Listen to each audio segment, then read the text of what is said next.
Good morning, students.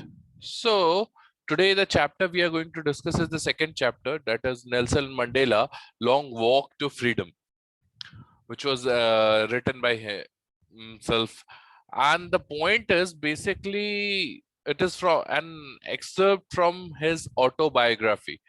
Autobiography कहते हैं हम आत्मकथा को। जब कोई व्यक्ति खुद अपनी जीवनी लिखता है तो उसको हम ऑटोबायोग्राफी कहते हैं, और कोई और उसकी जीवनी लिखता है तो हम उसे बायोग्राफी कहते हैं। ये बहुत इंटरेस्टिंग है, इसमें उनका स्पीच भी है और ये बताता है कि किस वक्त से, किस नाजुक दौर से होके गुजरे थे वो लोग। ये 10 तारीख दिखा रहे हैं 1994 की, 10 मई 1994 की, जब शपथ ग्रहण है नेल्सन मंडेला का एक नए डेमोक्रेटिक साउथ अफ्रीका के राष्ट्रपति के तौर पे।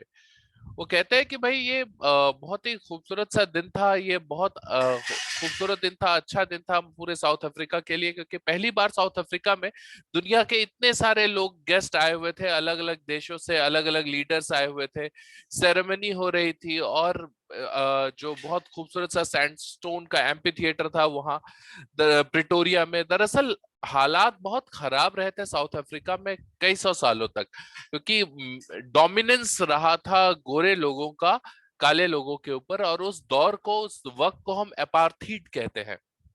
तो अपार्थीड वो दौर है जिसमें रंग भेद नीति अपने चरम पर थी साउथ अफ्रीका में, और जो गोरे लोग थे उन्होंने वहां के जो नेटिव काले लोग हैं उनके ऊपर बहुत दबाव बनाया था, बहुत ऑपरेशन बनाया था, बहुत ज्यादा उनको सहना पड़ा था। तो उस सब सहने के बाद जब ये नई गवर्नमेंट बन के आती है जो सबके द्वारा चुनी हुई है, तो वही गवर्नमेंट के रिप्रेजेंटेटिव के तौर पे अपने कर्तव्यों को याद करते हुए, और जो सहा गया है, जिन लोगों ने कुर्बानी दी, उन सबको याद कर रहे हैं नेल्सन मंडेला इस चैप्टर के दौरान। वो कहते हैं कि भाई उस दिन उनकी बेटी जो है जेनानी, वो भी उनके साथ थी। मिस्टर डिक्लर्क थे जो जिनको सेकंड डिप्टी प्रेसिडेंट के तौर पे शपथ दिलानी थी। थाबो में एम्बेकी थे जिनको की फर्स्ट डिप्टी प्रेसिडेंट के रूप में शपथ दिलानी थी। वो अपने भाषण भी याद करते हैं कि उस कॉन्स्टिट्यूशन के लिए वो कहते हैं कि आज हम सबका जो यहाँ हम सबके यहाँ जो मौजूदगी है वही बता रही है, ये प्रिविलेज हमें मिला है कि हम दुनिया के इतने सारे नेशंस के लीडर्स को होस्ट कर रहे हैं, और हम हर किसी को, हर इंटरनेशनल गेस्ट को का शुक्रिया अदा करते हैं कि आप लोग यहाँ आए हैं इस चीज का गवाह बनने के लिए कि कैसे एक विक्ट्री हुई है, एक कॉमन विक्ट्री है, एक जीत है जस्टिस की, पीस की, और ह्यूमन डिग्निटी, जो मानव की का सम्मान है, मानवीय सम्मान का, शांति का, सबकी विजय हुई है। और वो कहते हैं कि भाई कुछ बहुत ज्यादा वक्त नहीं हुआ है कि वो आउटलॉज, जिनको कहते हैं आउटलॉज होता है जो कानून को नहीं मानते हैं, या कानून जिन्हें अपराधी मानता है उनको आउटलॉ कहा जाता है, कि जो हम आउटलॉ थे बहुत ज्यादा दिन नहीं हुए, कुछ वक्त पहले तक, और अब हमें ये प्रिविलेज दिया गया है कि हम इतने सारे दुनिया के देशों को अपने जमीन पे होस्ट करें। हम आप सबका शुक्रिया अदा करते हैं। तो ये एक तरीके से वो कहते हैं कि भाई ये हमारी पॉलिटिकल आजादी है, इमेंसिपेशन है, आजादी है। हम शपथ लेते हैं कि हम अपने लोगों को ये जो गरीबी का बॉन्डेज है, डिप्रेवेशन है, जब मतलब चीजों का नहीं मिलना, डिप्रेव रहना, सफरिंग है, उन सब चीजों से हम बाहर निकालेंगे। जो कलर और जेंडर का डिस्क्रिमिनेशन है, जेंडर हुआ जब लिंग भेद करते हैं, कलर हुआ जब रंग पे भेद करते हैं, तो इन सब चीजों से हम ऊपर उबारेंगे। और भी कि भाई अब से हमेशा अच्छे दिन ही रहेंगे, अब वापस कभी वैसे दिन नहीं आने वाले।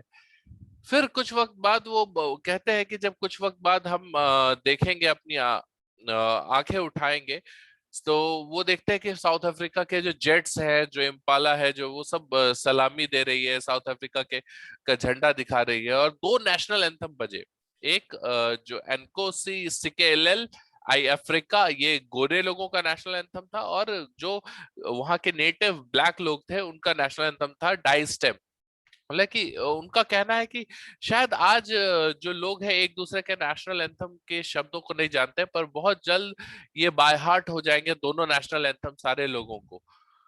वो कहते हैं कि एंग्लो बोर वॉर के बाद जो है, जो हमारा ये 20वीं जो शताब्दी थी, अब हम 21वीं शताब्दी में, 20वीं शताब्दी की शुरुआत मतलब 1901 से लेकर आपके 2000 तक 20वीं शताब्दी थी।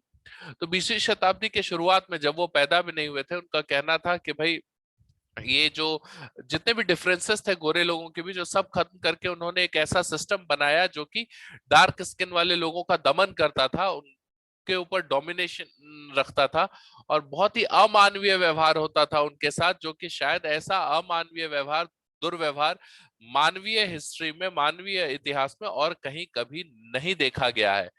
वो कहते हैं कि भाई अब मैं 80 साल का हो गया, मेरा 8वां दशक है, और अब जाकर जब 20वीं शताब्दी खत्म होने को आई है, तब जाके हम सबको इंडिपेंडेंस मिला। और वो जो अनइमेजिनेबल सेक्रीफाइस, जो अकल्पनीय सेक्रीफाइस, बलिदान लोगों ने दिया है इसके लिए, उन जिन्होंने सफरिंग की है, क्या क्या सहा है, उन्होंने कितनी वीरता दिखाई है, तो उन सब का परिणाम है ये। और मुझे इस बात का दुख भी है कि उन लोगों ने, जिन लोगों ने कुर्बानी दी, वो देख नहीं पाए कि उनकी कुर्बानी से क्या हुआ है। वो हर अमेरिकन अफ्रीकन पेट्रियट को सलामी देते हैं, उनको याद करते हैं, सारे लोगों को। वो कहते हैं कि भाई ये जो अपार्थीड की पॉलिसी थी, उसका बहुत लंबा जख्म रहेगा हमारे देश और हमारे लोगों के ऊपर। हम सब ने कई साल और कई जनरेशन्स गुजारे, हमें लगेंगे इससे रिकवर होने में। पर जो हमारा ऑपरेशन, जो हमारे ब्रुटैलिटी, जो हमारे साथ निर्दयता की जाती थी, हिंसा की जाती थी, वो दौर अब खत्म हो चुका है। वो बहुत सारे अपने जो फ्रीडम फाइटर्स थे, बहुत सारे लोग जो इसकी वकालत कर रहे थे, उन सबका नाम भी लेते हैं कि chief Luthulis, Yusuf Dadoos, Bram Fischers, Robert Sobukwe, जो उनके वक्त के एक्स्ट्रा ऑर्डिनरी लोग थे। वो कहते हैं कि शायद बहुत ज्यादा जब जरूरत होती है, बहुत ज्यादा परिस्थितियां विपरीत होती है, तभी आदमी का कैरेक्टर भी इतना बेहतर निखर कर आता है, क्योंकि ये इन लोगों ने जो किया वो शायद नॉर्मल लोगों की पहुंच से, समझ से बहुत परे था। फिर वो कहते हैं कि हमारा देश जो कि रिच है मिनरल्स और जेम्स में, आपको पता होगा हीरो की सबसे बड़ी खान साउथ अफ्रीका में ही है, तो बहुत मिनरल्स और बहुत कीमती पत्थर वगैरह वहां से निकलते हैं। पर वो कहते हैं कि इन सबसे ज्यादा बड़ा जो वेल्थ है, जो हमारी कमाई है, ये जो हमारा वेल्थ है, वो दरअसल लोग है, इंसान। वही सबसे प्योरेस्ट डायमंड से भी ज्यादा कीमती है हमारे लिए। वो कहते हैं जो कॉमरेड, जो लोग कॉमरेड, वो लोग होते हैं जो साथ में काम करते हैं। तो हमारे जो कॉमरेड थे इस स्ट्रगल में, जिन्होंने हमारे साथ स्ट्रगल किया, हमने देखा है पुरुषों को, महिलाओं को अपनी लाइफ रिस्क करते हुए, सिर्फ एक आइडिया के लिए कि भाई हम आजादी पा सकते हैं। उन्होंने कहा मैंने इंसानों को, लोगों को टॉर्चर सहते हुए देखा है, ऐसे टॉर्चर जो कि मेरा इमेजिनेशन, मतलब हमारी कल्पना से परे है कि इतना टॉर्चर लोग सह जाए। तो कहते हैं कि भाई ये जो है करेज, जो हिम्मत है, हिम्मत डर का अभाव नहीं, पर डर का सामना करना, डर के पे जीत हासिल करना जो है, उसे हम हिम्मत कहते हैं। करेज फियर का लैक नहीं है, फियर का ना होना करेज नहीं है, बल्कि करेज है उस फियर पे काबू पाना, उस पे कनकर करना, उस पे जीत हासिल करना। वो कहते हैं कि भाई कोई भी दूसरे इंसान को नफरत करते हुए पैदा नहीं होता, या कि उसके स्किन के कलर के कारण। ये जो लोग हैं नफरत सीखते हैं वक्त के साथ, सोसाइटी से, लोगों से, और अगर वो नफरत सीख सकते हैं तो उन्हें मोहब्बत भी सिखाई जा सकती है। क्यों? क्योंकि मोहब्बत इंसानी दिलों में नॉर्मल आती है, ज्यादा नॉर्मल तरीके से इंसानी दिलों में मौजूद होती है, compare to hatred, compare to नफरत। तो वो कहते हैं कि अगर हम सब अपने जब प्रिजन में बहुत ज्यादा हम लोगों पे अत्याचार होता था, तो बहुत हल्की सी भी उम्मीद की किरण मिलती थी तो वो मुझे जारी रखती थी। जैसे किसी पुलिस वाले के ही चेहरे पे जब मुझे वो शिकन दिखती थी और मानवता दिखती थी, तो वही चीज मुझे इस बात की हिम्मत देती थी कि जो इंसान के अंदर अब भी अच्छाई बची हुई है और हम इसके लिए लड़ सकते हैं।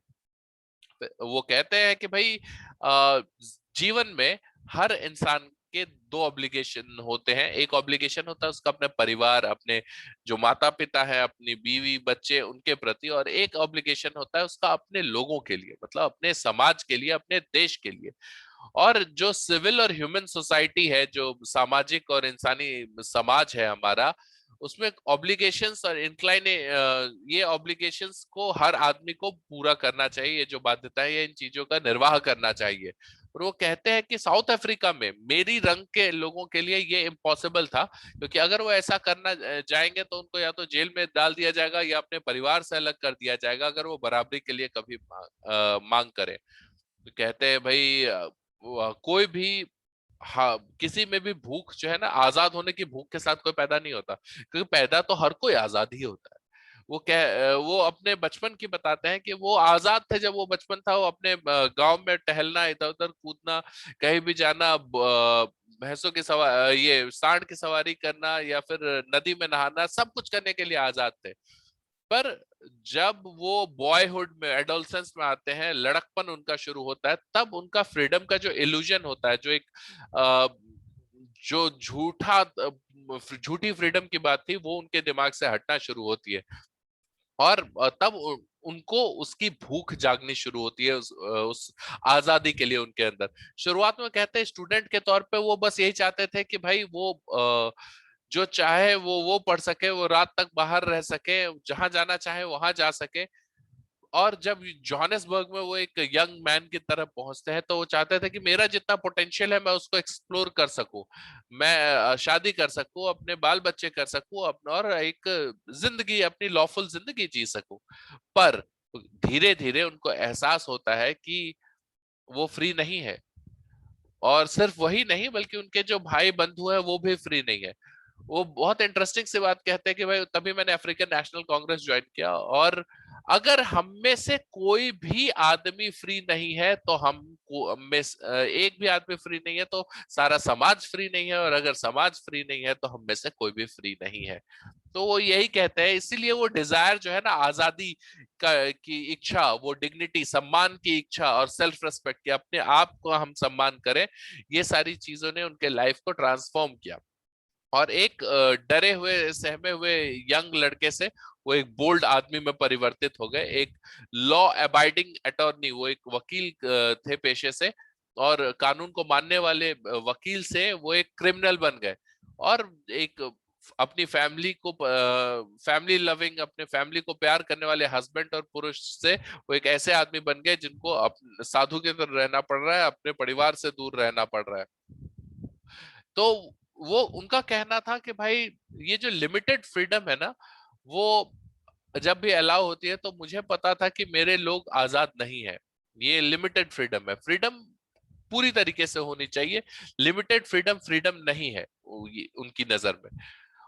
और उनको पता था कि जो ऑपरेशर है, जो दबाव डाल रहा है, जो रूल कर रहा है, जो हिंसा कर रहा है दूसरे के ऊपर, और जो ऑप्रेस्ड है, वो दोनों दोनों को लिबरेट कराने की जरूरत है। क्योंकि अगर कोई व्यक्ति दूसरे लोगों के ऊपर राज कर रहा है नफरत से, तो वो नफरत की गिरफ्त में है, उसे उस नफरत से आजाद कराना जरूरी है कि वो नफरत ना करे दूसरे लोगों से इतनी ज्यादा। और वो फिर से कहते हैं कि भाई मैं सच में आजाद नहीं होऊंगा अगर मैं किसी और की आजादी छीन रहा हूं तो। समझिएगा इस बात को कि भाई मैं सच में आजाद नहीं होऊंगा अगर मैं किसी और की आजादी छीन रहा हूं तो। क्योंकि अगर मैं फ्री नहीं हूं अगर मुझसे मेरी फ्रीडम ले ली जाए। और जो ऑप्रेस्ड और ऑपरेशर है, दोनों से मानवता छीनी गई है, दोनों को मानवता की पाठ पढ़ाने की जरूरत है। जो रूल कर रहे हैं, जो दबाव डाल रहे हैं और जिन पे दबाव डाल रहा है, उन दोनों को मानवता की पाठ पढ़ाने की जरूरत है। नेल्सन मंडेला एक बहुत बड़े लीडर थे साउथ अफ्रीका के स्ट्रगल। साउथ अफ्रीका में जो डेमोक्रेसी स्टैब्लिश हुई, उसमें उनका बहुत बड़ा योगदान था। अपने जीवन के तकरीबन 26-28 साल उन्होंने जेल में गुजारे, जो कि एक बहुत बड़ा वक्त होता है। और एक बहुत बड़ा स्ट्रगल उन्होंने किया, वो भी पीसफुल स्ट्रगल, विरोध करते हुए। तो we all are grateful to him, क्योंकि उन्होंने अपार्थीड जैसी चीज को खत्म किया और मानवता का पाठ सबको पढ़ाया। मेरे ख्याल से आपको ये चैप्टर समझ आ गया होगा। I will request you guys to subscribe to the channel so that आप लोगों को वीडियोस की अपडेट तुरंत मिलती रहे, and we shall come with the next chapter. Thank you.